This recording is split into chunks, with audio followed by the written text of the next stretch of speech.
Shalom, saudara-saudara dimanapun Anda berada. Mari kita berdoa sebelum kita mendengarkan seluruh kebenaran firman Tuhan pada ibadah online hari ini. Segala puji, hormat, syukur, kemuliaan, keagungan, kejayaan, kehebatan, kesempurnaan hanya buat Engkau Yesusku yang luar biasa. Benar pujian yang mengatakan hanya satu-satunya Engkau yang kuandalkan. Benar Tuhan pujian yang mengatakan Engkaulah sumber segala kuatku. Yes Lord, hanya Engkau Yesus satu-satu yang kuandalkan. Hanya Engkau Tuhan yang menjadi kekuatan hidup kami. Urapan-Mu mengalir pada hari ini kami akan mengadakan ibadah online. Kau jamah setiap orang yang menonton, menyimak seluruh kebenaran firman Tuhan di dalam nama Yesus Tuhan. Aku berdoa iman percaya dibangkitkan oleh firman Tuhan. Karena iman timbul dari pendengaran firman Tuhan. Segala tipu daya setan, roh jahat yang ingin mencuri firman Tuhan, kami hancurkan dalam nama Yesus. Bahkan firman Tuhan bertumbuh 100 kali lipat, 60, 30 kali lipat.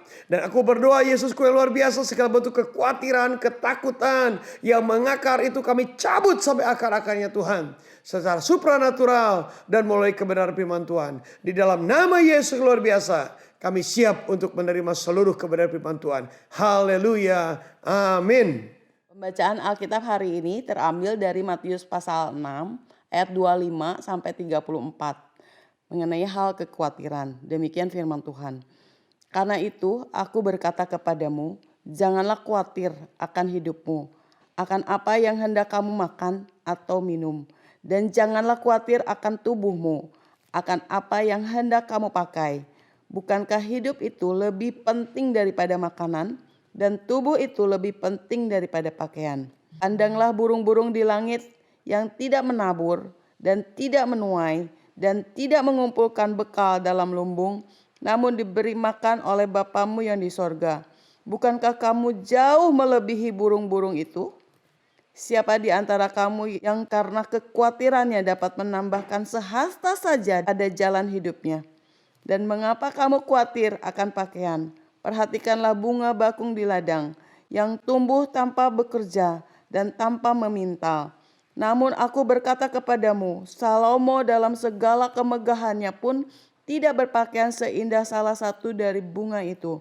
Jadi, jika demikian Allah mendandani rumput di ladang yang hari ini ada dan besok dibuang ke dalam api, tidakkah Ia akan terlebih lagi mendandani kamu, hai orang yang kurang percaya? Sebab itu, janganlah kamu khawatir dan berkata, apakah yang akan kami makan? Apakah yang akan kami minum? Apakah yang akan kami pakai? Semua itu dicari bangsa-bangsa yang tidak mengenal Allah. Akan tetapi Bapamu yang di sorga tahu bahwa kamu memerlukan semuanya itu. Tetapi carilah dahulu kerajaan Allah dan kebenarannya, maka semuanya itu akan ditambahkan kepadamu. Sebab itu janganlah kamu khawatir akan hari esok, karena hari besok mempunyai kesusahannya sendiri. Kesusahan sehari cukuplah untuk sehari. Bapak Ibu dikasih Tuhan, tadi Anda sudah mendengar satu kebenaran firman Tuhan yang luar biasa yang dibacakan, yang diambil dari perikop Matius pasal 6 ayat 25 sampai dengan 34. Wow, satu kebenaran yang sangat luar biasa. Nah, hari ini Bapak dikasih Tuhan, kita akan berbicara takut session kedua. Yang saya ingin angkat adalah satu tema kekhawatiran versus kerajaan Allah. Nah, Bapak dikasih Tuhan, kekhawatiran sesuatu yang seringkali menguasai kehidupan manusia. Nah, satu buku yang menarik dengan judulnya adalah Khawatir yang ditulis oleh James Baker dan juga David Moore yang diterbitkan oleh BPK Gunung Mulia Saudara di Jakarta tahun 2010 menjelaskan luar biasa tentang kekhawatiran. Bahwasanya buku ini mencatat ya bahwa kita sekarang sedang berada di dalam satu lautan kekhawatiran ya. Dan hidup dalam masa kecemasan, saudara. Wow, kita berada di dalam kekhawatiran. Ya, banyak orang dilanda kekhawatiran. Bahkan seorang hamba Tuhan, penulis buku pada abad 16, saudaraku yang kasih, 400 tahun yang lalu ya, tepatnya 1675, John Bunyan menulis satu buku yang bernama dengan judul Pilgrim, saudara. Dalam buku itu dikatakan, dijelaskan bahwa orang Kristen, ya, kerajaan Kristen sedang berperang melawan kerajaan keputusasaan, ya, kerajaan kecemasan dengan apa namanya, dengan raksasanya adalah ketakutan untuk membebaskan bapak murung, ya, ibu takut. Bapak yang dikasih Tuhan, itu sebuah kebenaran yang tidak bisa dipungkiri. Artinya yang namanya kekhawatiran itu melanda dunia. Bahkan 400 tahun yang lalu pun orang sudah mengalami ketakutan. Dan itu tercermin, saudara, di mana-mana. Sangat menyedihkan, saudara. Orang Kristen khawatir. Orang Kristen takut. Di luar kekristenan juga mengalami ketakutan. Orang yang berbicara kerajaan Allah juga kekhawatiran. Di luar sana juga mengalami kekhawatiran. Nah, jadi Bapak dikasih Tuhan, bagaimana dengan hidup Anda dan saya? Sejauh mana hari ini Anda terus, apakah Anda dikuasai kekhawatiran? Anda dikuasai kecemasan? Bahkan seringkali kekhawatiran kita menjadi satu ekspresi kepanikan yang berkelebihan, ya, keprihatinan yang berkelebihan, sesuatu yang menguasai hidup Anda dan saya. Anda dan saya dicengkram oleh spirit kekhawatiran. Anda dan saya dicengkram oleh spirit ketakutan. Sehingga Anda dan saya tidak bisa mengembangkan diri terhadap perkara-perkara yang lebih ajaib lagi, saudara. Baru-baru ini, saudara, satu orang mahasiswa pasca sarjana, saudara, mengadakan penelitian di satu kota, saudaraku yang kekasih, terhadap anak-anak Tuhan. Respondennya ada 405. Dan dalam penelitian itu sangat mencengangkan hasilnya, saudara. 78% ya, orang-orang Kristen hidup dalam konsumerisme, saudara. Mereka begitu antusias membeli segala sesuatu. Mengapa mereka membeli sesuatu, saudara? Ini yang menarik, saudara. Bukan karena keperluan. Bukan karena mereka perlu sesuatu, tapi karena mereka ingin tampil diri, saudara. Mereka khawatir kalau penampilan dirinya, eksistensi dirinya, saudara, tidak dihargai orang lain. Atau mereka terbelakang.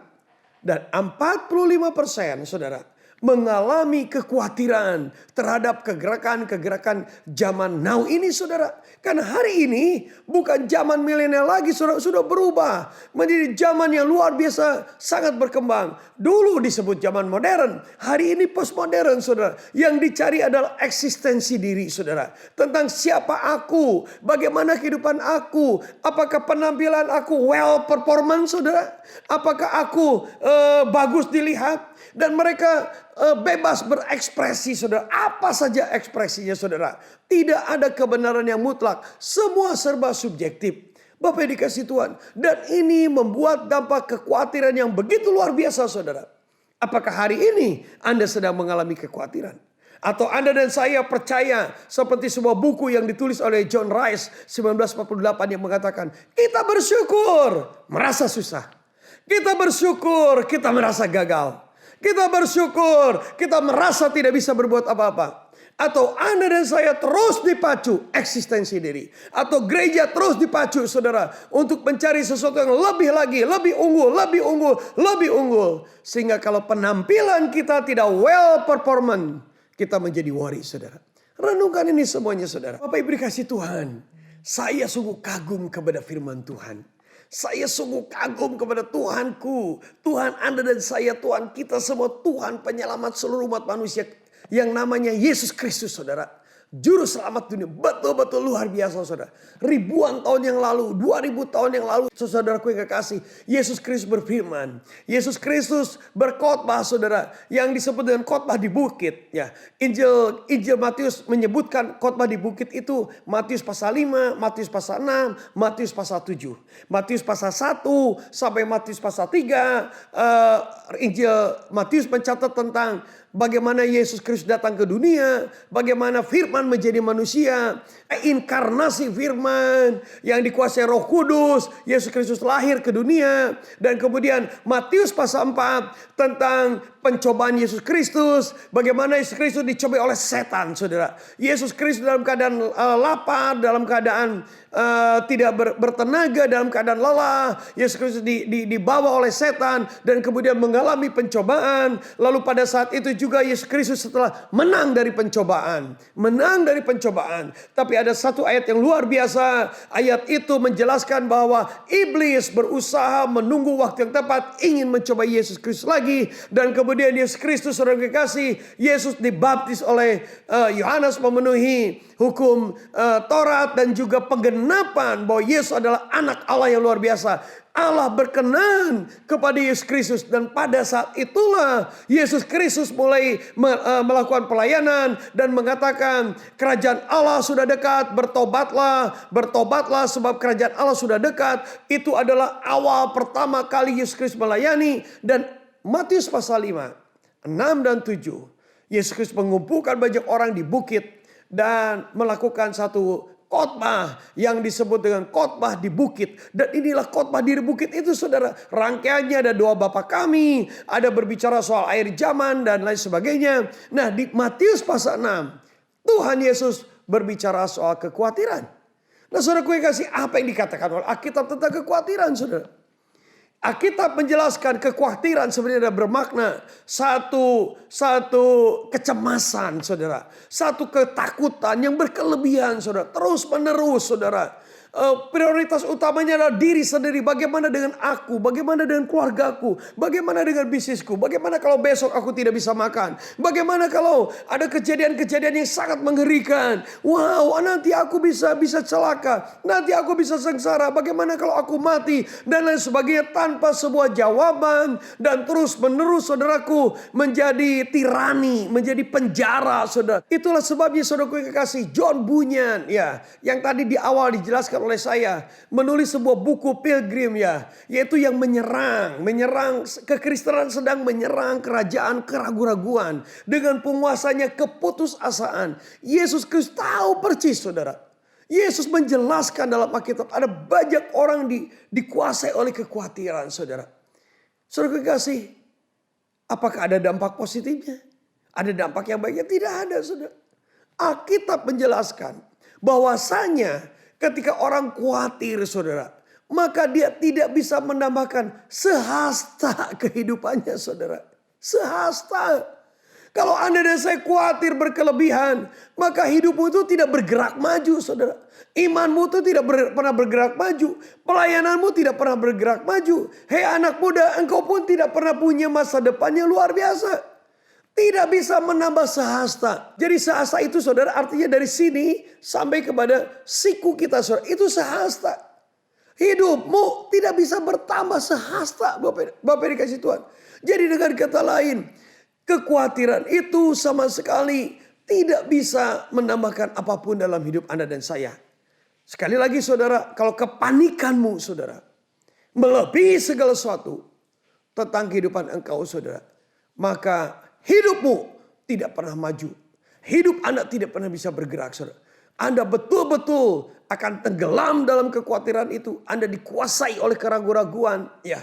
Anda dikuasai oleh penguasa keputusasaan, saudara. Dan Anda akan dijebak, dipenjara, saudara. Dalam kemurungan, ya. Dalam ketakutan, that is kekhawatiran, saudara. Jadi Bapak dikasih Tuhan, apakah Anda dan saya harus tetap khawatir? Atau Anda ingin berubah?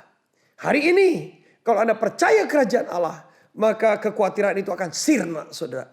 Hari ini, kalau Anda hidup dalam komunitas pembaruan kerajaan Allah, maka di dalam nama Yesus yang luar biasa, maka hidupmu tidak pernah khawatir lagi. Anda akan percaya masa depan. Anda akan percaya sesuatu yang hebat akan terjadi dalam hidup Anda dan saya. Maka Tuhan Allah yang luar biasa akan melakukan perkara-perkara yang besar buat diri Anda dan saya. Kan itu, saudara yang kasih, jangan khawatir. Jangan khawatir, saudara. Haleluya, Bapak Ibu dikasih Tuhan. Bukankah sesuatu yang sangat luar biasa yang disampaikan oleh firman Tuhan? Kita punya Tuhan Yesus Kristus. Yesus yang sangat luar biasa. Dan dia tahu semua apa yang akan terjadi. Yesus Kristus sudah menghadapi pencobaan-pencobaan. Seperti disampaikan oleh kitab Ibrani pasal 4 ayat 15. Tapi Yesus tidak pernah berdosa. Dan Yesus menang dalam pencobaan itu sehingga Yesus Kristus tahu percis saudara. Tentang pencobaan Anda dan saya. Karena itu jangan khawatir. 1 Petrus 5 ayat 7 mengatakan, jangan khawatir, serahkanlah kekhawatiranmu kepada Tuhan, maka dia akan bertindak. Apakah betul Yesus akan bertindak? Benar saudara. Inilah kebenaran firman Tuhan. Matius 6 ayat 33 dikatakan demikian. Saya bacakan buat Anda Matius pasal 6 ayat 33. Tetapi carilah dahulu kerajaan Allah dan kebenarannya, maka semuanya itu akan ditambahkan kepadamu. Jadi Bapak dikasih Tuhan, bagaimana Anda bisa lepas dari kekhawatiran itu? Carilah dahulu kerajaan Allah dan kebenarannya saudara. Bagaimana Anda dan saya lepas dari semuanya itu? Carilah dahulu kerajaan Allah dan kebenarannya. Semuanya ditambahkan kepadamu. Jadi Bapak dikasih Tuhan, cari dahulu kerajaan Allah.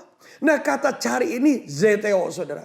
Itu juga kata yang sama yang dipakai oleh Matius pasal 6 ayat 25. Banyak orang yang tidak mengenal Allah mencari tentang pakaian, mencari tentang kehidupan, mencari tentang makanan. Itu saudara orang-orang dunia yang terus-menerus mencari uang, mencari mamon, di mana mamon di atas segala-galanya, yang mengatakan tanpa uang kita tidak bisa berbuat apa-apa saudara. Dan itulah yang dilakukan oleh mereka. Mereka terus mencari prioritasnya uang dan materi saudara. Tidak pernah memikirkan mencari kerajaan Allah. Contoh seperti Anda dan saya menyampaikan firman Tuhan. Saudara kekasih, seringkali ketika kita menyampaikan firman Tuhan, apakah kita harus dibayar? Apakah ada tarifnya saudara? Tarifnya sekian dan sekian dan sekian saudara. Tapi kalau kembali kepada Alkitab, carilah dahulu kerajaan Allah, berarti prioritas kita adalah Tuhan.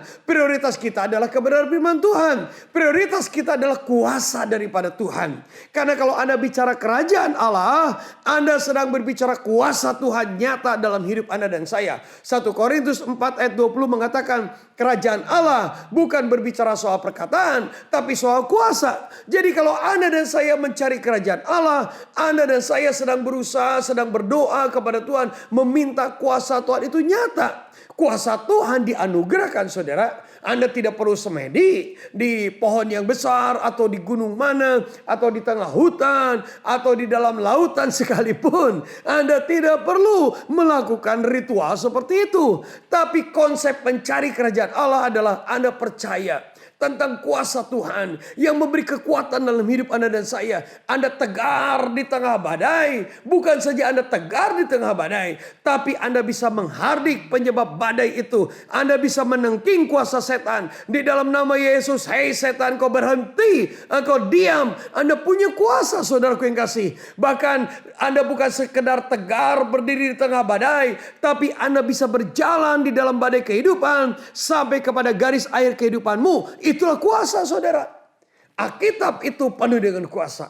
Bukankah Alkitab mengatakan Roma pasal 1 ayat 16 sampai 17, Injil adalah kekuatan Allah.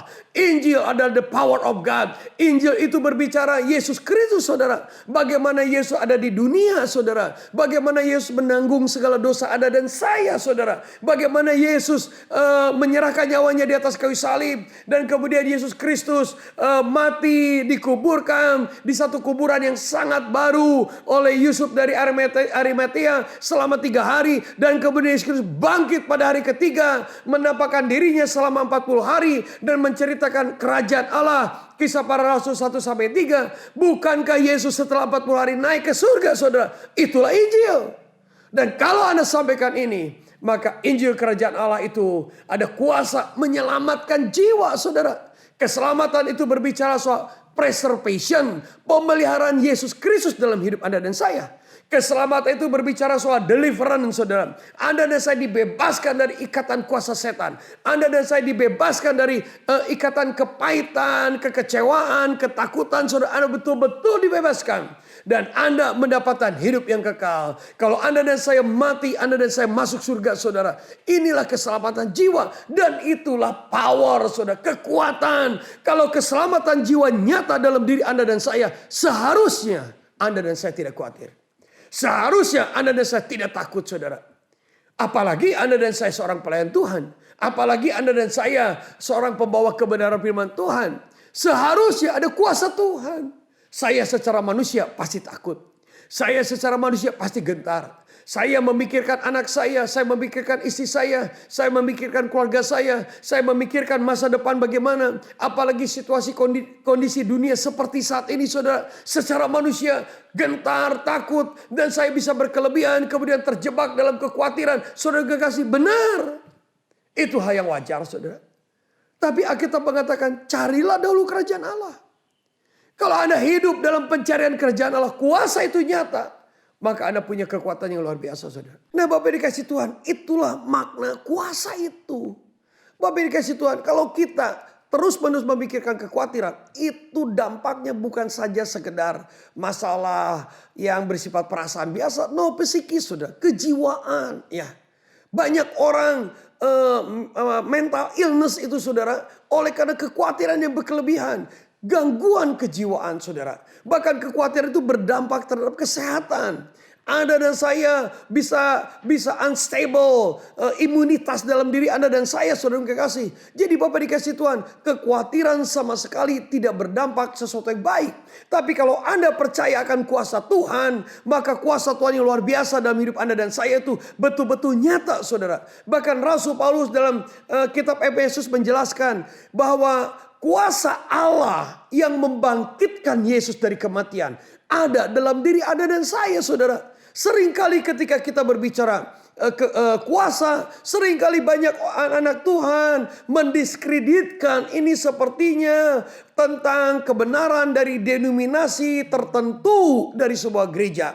Denominasi A berbicara soal kuasa, soal mujizat, tapi kami sama sekali tidak menolak. Kami menolak. Bapak Ibu dikasih Tuhan, dengar baik-baik. Saya tidak berbicara atas nama denominasi. Saya berbicara atas Alkitab, saudara. Kerajaan Allah berbicara kuasa, dan kuasa itu nyata dalam hidup Anda dan saya. Kuasa Yesus Kristus, kuasa Allah yang luar biasa yang membangkitkan Yesus dari kematian ada dalam hidup Anda dan saya. Seharusnya hidupmu penuh kuasa, saudara.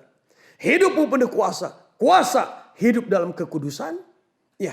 Kuasa dalam kehidupan mengucap syukur. Rasul Paulus katakan, bersukacitalah. Sekali lagi ku katakan, bersukacitalah. Mengapa, saudara? Karena Alkitab mengatakan, the joy of the Lord is my strength. Sukacitanya Tuhan itu adalah kekuatan. Ketika Anda sukacita, ada kekuatan, saudaraku yang kasih.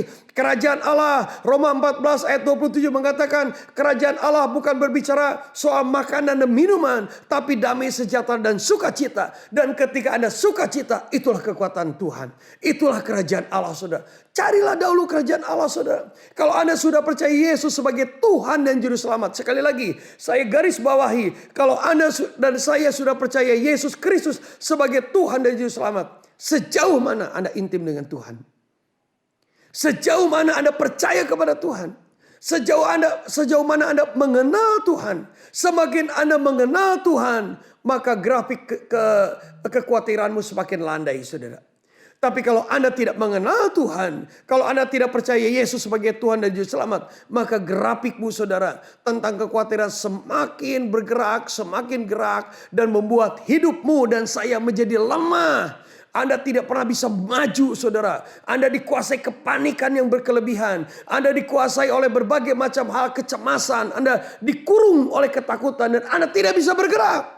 Tapi kalau Anda percaya Yesus, Anda mencari kerajaan Allah, maka kuasa Yesus itu akan membebaskan engkau daripada segala bentuk kekhawatiran. Satu kali, saudara, saya ditanya. Pandemik terjadi, saudara. Gereja tidak bisa menolong. Rumah ibadah juga tidak bisa menolong. Rohaniawan siapapun dari agama manapun tidak bisa menolong. Yang bisa menolong dokter dan obat-obatan. Lalu saya katakan, benar, dokter bisa menolong.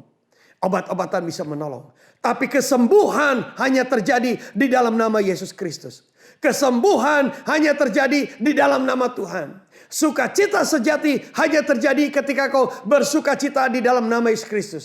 Kebahagiaan yang sempurna terjadi ketika Yesus ada dalam kehidupan engkau dan membuat engkau bahagia. Sehingga hidup Anda dan saya punya kuasa, saudara. Dan kuasa itu membebaskan dirimu daripada kekhawatiran. Nah, Bapak Ibu yang dikasihi Yesus Kristus. sukacita senantiasa. Ada amin saudara? Dengar baik-baik Bapak yang dikasih Tuhan. Ada banyak orang berpikir yang saya tadi sampaikan. Itu kan khotbah pendeta. Itu khotbah orang Kristen. Itu tidak masuk akal. Mana bisa, hidup kita tuh realitas. Yang nyatanya saja Pak. Pandemik terjadi, mau berbuat apa? Dengar baik-baik Bapak dikasih Tuhan. Saya mau beritahu kepada Anda dan saya, Alkitab itu saudara kasih bukan irasional, bukan tidak masuk akal. Alkitab itu rasional, bahkan seringkali transrasional, beyond your mind saudara. Alkitab itu kalau Anda sungguh-sungguh pelajari itu menyentuh pikiranmu saudara. Bahkan melampaui segala kemampuan akalmu menyerap akan kebenaran firman Tuhan. Jadi yang diperlukan saudara ketika firman Tuhan disampaikan. Ketika nama Yesus Kristus dikumandangkan. Bukan perdebatan saudara. Bukan satu perbantahan dengan berbagai macam argumentasi saudara. Silahkan Anda berargumentasi. Tapi tugas saya adalah menantang Anda untuk percaya saudara. Satu kali saudara penulis buku The End of Stress ya, Don Joseph Goy saudara. Dia menyelidiki tentang kekhawatiran ya. Dia menyelidiki tentang stres saudara. Ternyata dari penyelidikan itu saudara, 85% hasilnya yang disebut khawatir, yang disebut dengan stres ternyata tidak terjadi saudara. Tidak terjadi itu 85%. Yang dikhawatirkan itu tidak terjadi saudara. Yang terjadi hanya berapa persen? 15%. 75-9% yang disebut dengan khawatir, stres itu bisa diatasi. Jadi data sendiri yang dilakukan oleh penyelidikan riset saudara. Membuktikan apa yang dikhawatirkan oleh Anda dan saya tidak terjadi saudara. Selalu ada harapan. Selalu ada harapan saudara. Ada tetesan terakhir di tengah situasi kondisi yang sangat menyulitkan saudara.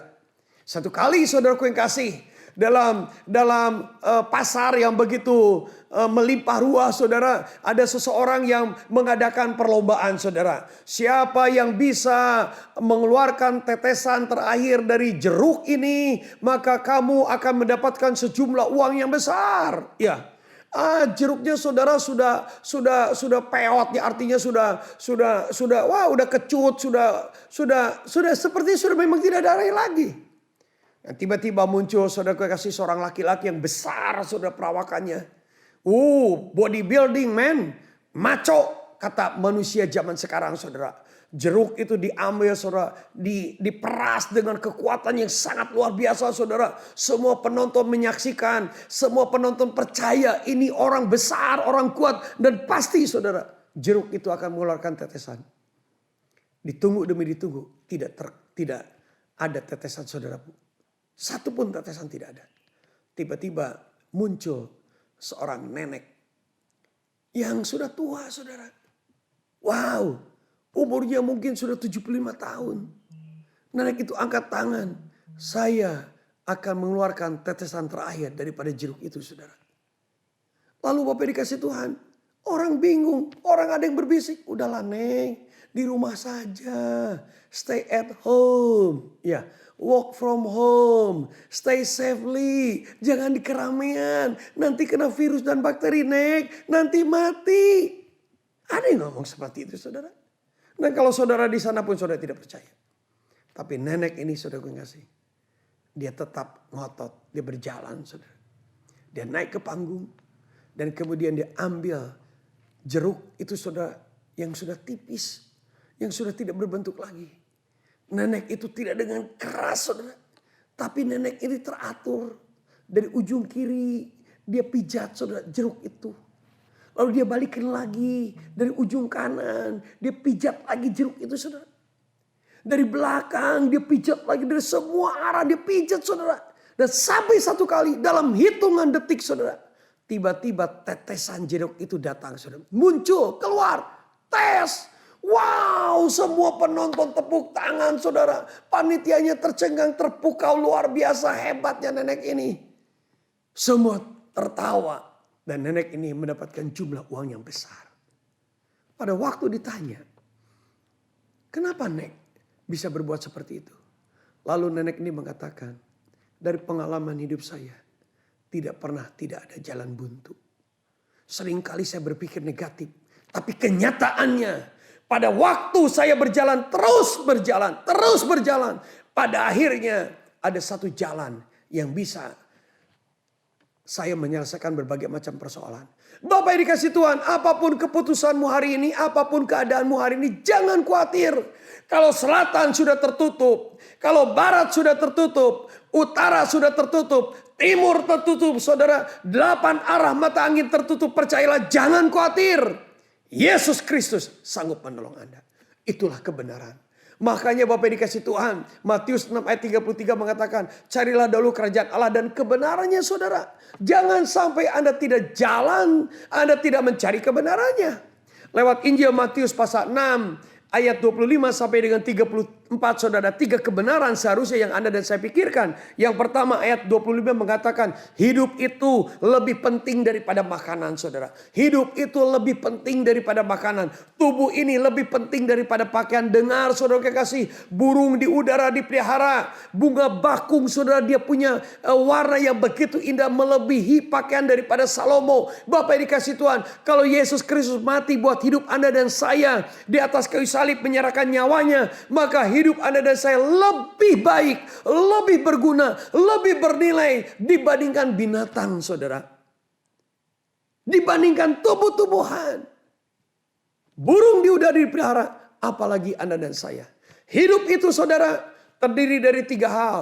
Pikiran, intelektual, perasaan, saudara, kehendak keinginanmu, dan sinergi daripada 3 itu adalah hati.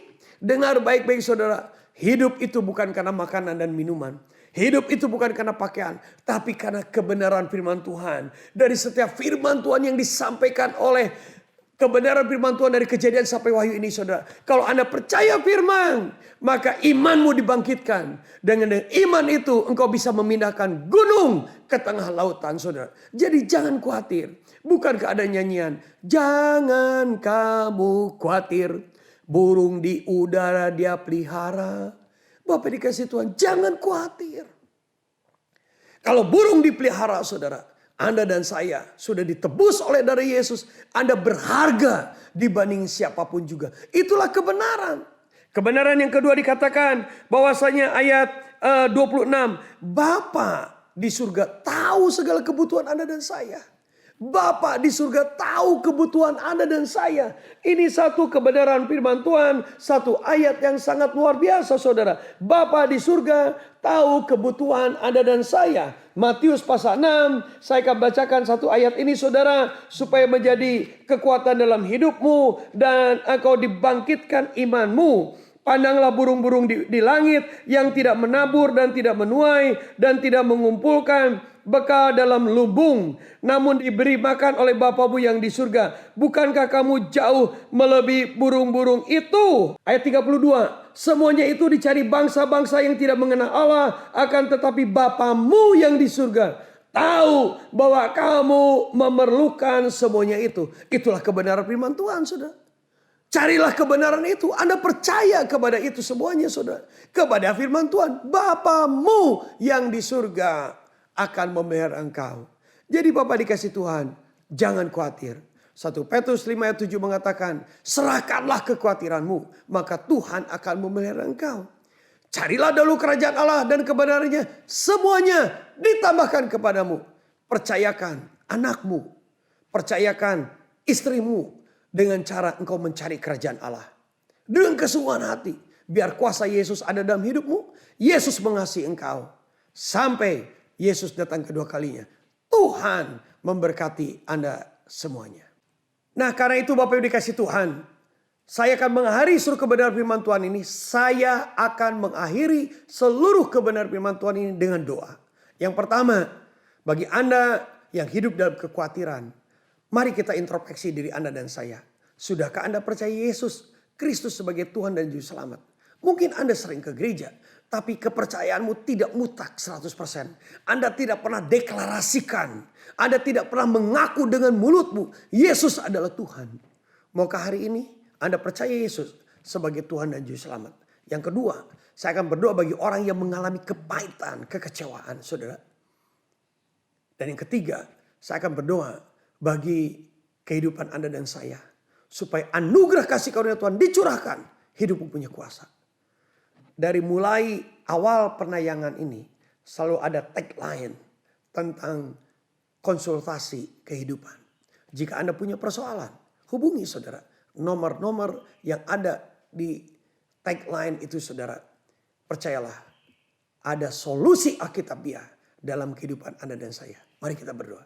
Bapa kami dalam surga, aku berdoa dalam nama Yesus Tuhan. Setiap orang yang mendengar firman Tuhan, hatinya dikuatkan, imannya dibangkitkan. Karena namamu yang diagungkan. Aku memegang segala kebenaran firman Tuhan, janjimu. Dalam Yesaya 55 ayat 11. Bahwa setiap kebenaran firman Tuhan yang disampaikan tidak pernah kembali dengan sia-sia. Firman Tuhan akan bekerja dan melakukan segala sesuatu dengan berhasil. Karena itu aku berdoa bagi mereka yang belum percaya Yesus. Biarlah hari ini mengambil keputusan Tuhan. Mendeklarasikan dengan mulutnya. Karena Alkitab mengatakan dalam Matius pasal 10.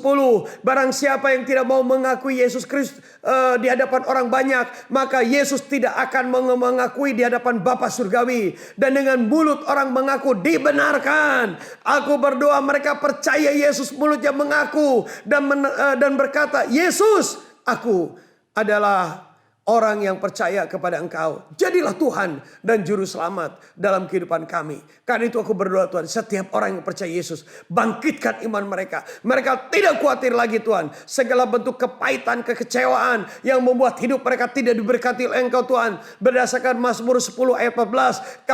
Kami serahkan kepadamu Tuhan. Kami cabut dalam nama Yesus Tuhan. Sehingga hidup kami ini tidak khawatir lagi. Aku berdoa buat Indonesia. Indonesia tidak mengalami kekhawatiran. Ada kekuatan daripada Tuhan. Ada kekuatan daripada Tuhan. Sehingga presiden, semua jajaran. Juga dokter-dokter diberi kekuatan. Sukacita sejati. Mereka mengalami kemenangan. Di dalam nama Yesus aku berdoa. Supaya kenaikan penderita pandemik ini tidak terus menaik saudara.